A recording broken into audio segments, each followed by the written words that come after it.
Socorro, New Mexico is the kind of small town people are usually traveling through on their way to someplace else. Visitors rarely slow down long enough to learn that this place has a mysterious past, and that one retired Socorro police officer is still haunted by the unearthly encounter that took place here 32 years ago. Lonnie Zamora remembers April 24th, 1964. He was a rookie on the force, returning to the station after an uneventful day. Then, a speeding vehicle passed Zamora's patrol car, and he set off in pursuit. When we got to this hill, I saw a lot of dust, and I let the speeder go, and I turned to investigate. I could see a white object sitting between those two bushes over there, and I had to come real slow because this was a messed up road, had big rocks on it and everything. I thought it was the kids from high school. They were racing up here, and maybe one of the teenagers had turned over. When the speeding object came to a stop, Zamora claims that he saw two figures in white coveralls emerge from a strange white UFO. He moved in slowly.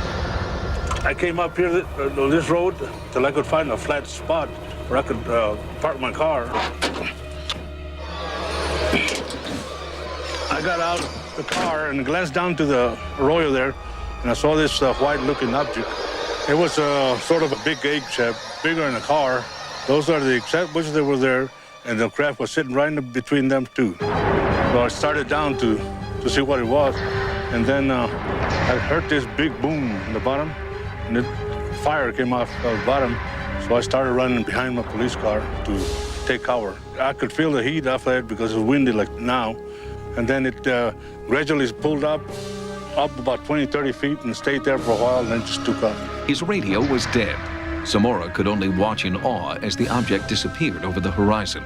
As soon as it was gone, the police radio crackled to life, and Zamora called for backup. A New Mexico State Police unit quickly arrived. We came down here, and we saw this big rock right down here, and it was still on fire. And then we saw the imprints of the legs of the craft, and there was 4 of them. And then we saw this footprints are on here. By nightfall, the FBI had arrived on scene and began gathering evidence. They went down there and measured the footprints and everything. And we stayed out here till about 7 or 8 o'clock at night, still wondering what it was. But they didn't say what it was or not. About 9 o'clock, they said we went down to the courthouse, and we talked about it until about midnight. Instantly, Socorro was the center of an unprecedented media frenzy. This is one of the few sightings that got national attention immediately. Lonnie Zamora's story is on the national news. It's in all the newspapers. Everybody's talking about it. Kevin Randall is an internationally renowned UFO investigator. He feels the Socorro events stand alone because of the amount of physical evidence collected at the scene. Landing gear marks were found. The bush was burned by the UFO engine. There were occupants, creatures from the craft sighted by Lonnie Zamora. And the event brought the greatest UFO researcher of the day to Socorro. J. Allen Hynek, the Air Force consultant, came to Socorro. He looked at it, talked to Zamora, talked to Zamora's superiors, talked to people who saw the landing traces, took photographs. So there's physical evidence remaining behind. It's one of the few times they said there could be a flying saucer. I had conversations with Dr. Hynek about the Socorro case, and his comments to me led me to believe that he felt that this was one of those cases where the government was unwilling to permit him to say what he would like to say about it, and that dismayed him a great deal. According to Timmerman, a longtime associate of J. Allen Hynek, the Socorro event was one of the defining moments in Hynek's career. He felt that this was one of the most important cases he'd come across.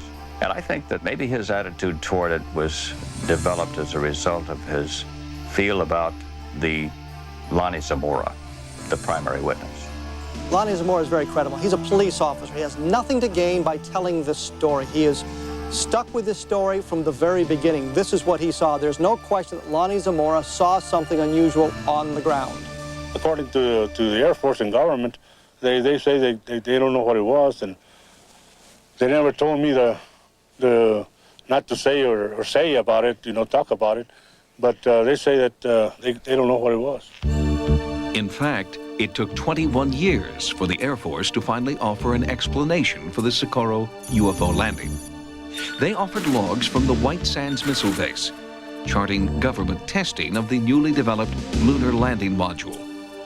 But the logs indicate the tests ended more than 5 hours before Zamora's sighting. The Air Force explanation simply doesn't work because they have no documentation to place the lunar lander in that portion of New Mexico at that time. It does not match Zamora's description. I think if Dr. Hynek were here today and saw this new documentation available, the report that the Air Force says it was a lunar lander, if anything, that landed near Socorro, I think he'd say bushwalk. He'd say that this is the government trying to do its fancy little dance and saying things that will satisfy the media, that will satisfy the country and the world, that there's no reality to the UFO phenomenon, whereas there is. And according to JPL, the Jet Propulsion Laboratory in Pasadena, California, the lunar lander alluded to in the government data did not fly. It was dropped from a tower and had no system of independent propulsion as reported by Zamora. Randall believes that this is proof the Socorro UFO was not a lunar lander. The Air Force completed their UFO investigation, said they had nothing more to say on it, and yet now they're coming out this year providing us with new explanations for old sightings. I have no idea why they're doing it, but I find it highly significant. Randall believes it is Socorro's proximity to several highly sensitive military bases that have prompted a continuing disinformation campaign. It is between the Los Alamos National Laboratory, the White Sands Missile Range. The Very Large Array radio telescope is 50 or 60 miles to the west. Socorro's right in the middle of this. If you've got a race of intelligent beings wanting to see what we're doing, this makes a perfect place for them to come to observe our steps into space and what our science is doing. According to Timmerman, the Socorro event convinced Dr. Hynek that the truth about UFOs was being manipulated by the Air Force. After Socorro, Hynek left his post. The government lost one of its most prestigious spokespersons and gained its most ardent critic. Dr. Hynek saw this, and it was very obvious to him that what Lonnie Zamora was saying in the depths of his honesty was not what the military was saying in their attempt to explain it. It happened in Socorro, New Mexico, here just outside of this quiet desert town. A state highway patrol officer, Lonnie Zamora, was on duty, as he had been for the past several years. A black Chevrolet was observed, speeding by the courthouse. Zamora put his highway patrol car into pursuit. Lonnie chased the car north on US 85. As he passed this hilly area, Zamora heard a roar and something caught his attention. 10 or 15 seconds pass. Lonnie then calls in to the sheriff's office. The time was about 5:45, I recall, and he said, Socorro 2, 1044, an accident. And then he said, I'll be 10-6 out of the car, which meant that I was going to be investigating a possible accident. And I went up this road about a half a mile, and then I stopped my car and I got out and looked out, and I could see a white looking object in the distance. I thought it was an overturned car at first, but I got into my patrol car and went up closer to it.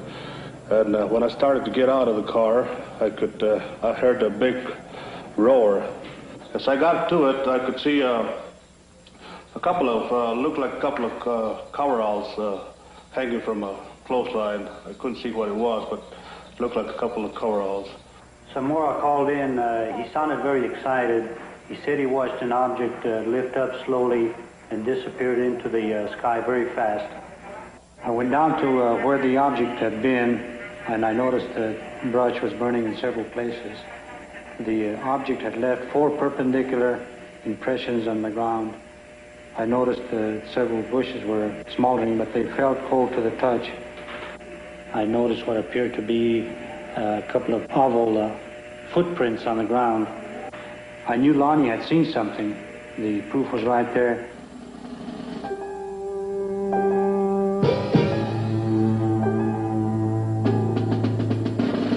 The incident was very interesting, to say the least. It seems to differ from practically all the earlier cases we investigated from one standpoint. The vehicle had left pod marks. There was an insignia observed by Lonnie Zamora on the side of the craft. The insignia was unidentifiable, not American nor Russian. And last of all, the observation of these two people in some sort of suit. We went over the case completely. We had soil samples tested at the Air Materials Laboratory. The burnt bushes were analyzed for propellant residue. We measured the distances between the pod marks. My first reaction was that it was a lunar test module from NASA or the Air Force. That seemed to be the only logical explanation. This was probably the best documented case in the Air Force files, and I checked it out everywhere, all the way up to the top, even to the White House command post, and nothing.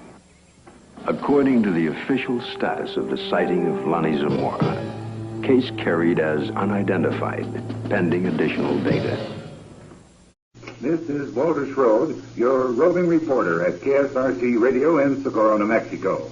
We have with us this afternoon Mr. Lonnie Zamora, the Socorro patrolman that while chasing a car, found himself in an area about 2 miles west of Socorro and 1 mile east of KSRC radio station, at which time he reports he came upon an unidentified object resting on 4 legs. That as he drew closer, the object took off with a loud roar spouting blue-red flame and disappeared in the sky. A great number of cars and Socorro people have gathered here in front of the studios of KSRC to catch a glimpse of Mr. Zamora as he arrived and welcome him with their car horns. Mr. Zamora, after coming upon this object, just what did happen? I went up that little road for about half a mile, I guess. Came up to this little barking deal there on the side of the road, and I sort of glanced out the window, looked to my left, and seen this white object on the ground. So I thought it might be a car that had turned over. So I was in a real big hurry going out there to investigate. Thought maybe somebody would be hurt. That time I saw this white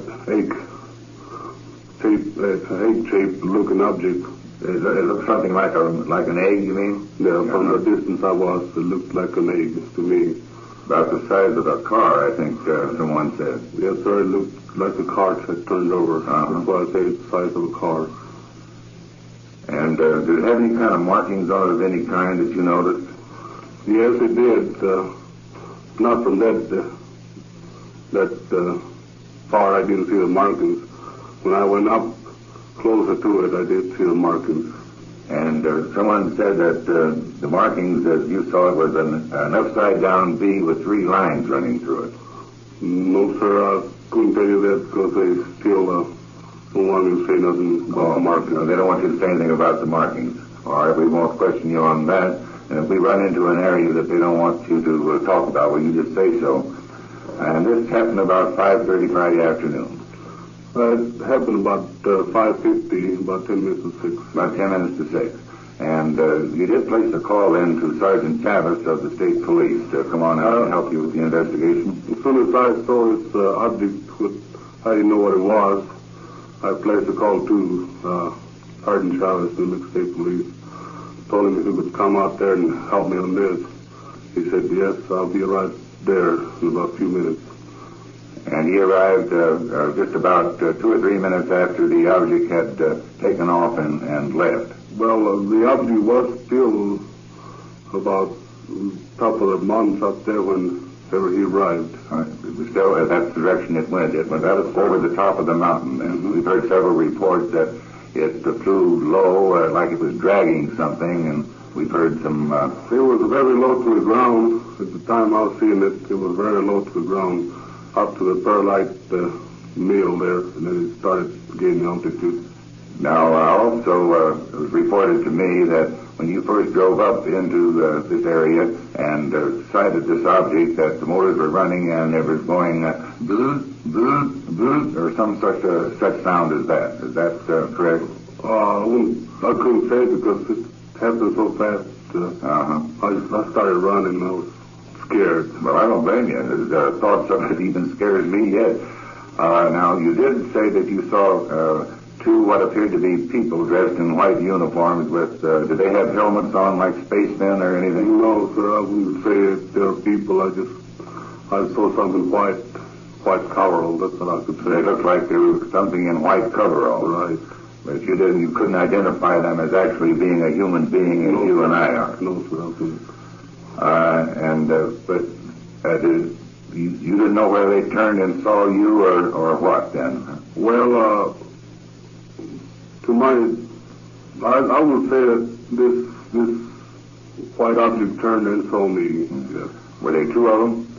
I would say there were two because one was in front and the other object was in back. Did you have a chance to notice what kind of a doorway they had to this object, this flying object? Didn't notice any doors, no. And when it took off, it made a loud roaring sound. Is that? Yes, sir. That very loud noise, roar sound. And then after it got up in the air about 20 feet, well, the sound seemed to disappear. The sound was it disappeared and was very, very quiet. You could hear a pin drop there. And now the markings it left on the ground. Now the reports that I have had, and I haven't had a chance to go and take a look, and the winds yesterday have probably spoiled a lot of that anyway, was that they were deep indentations in the ground, approximately 10 inches wide and 6 to 8 inches deep, about 15 feet apart. Is that a correct report? Well, I would say it was about 19 feet apart of the prints. Uh-huh. And were there any other prints, like footprints around the area right after the takeoff, when you were making the investigation? There were some prints, but I wouldn't know if there were footprints or anything, just prints, I would say.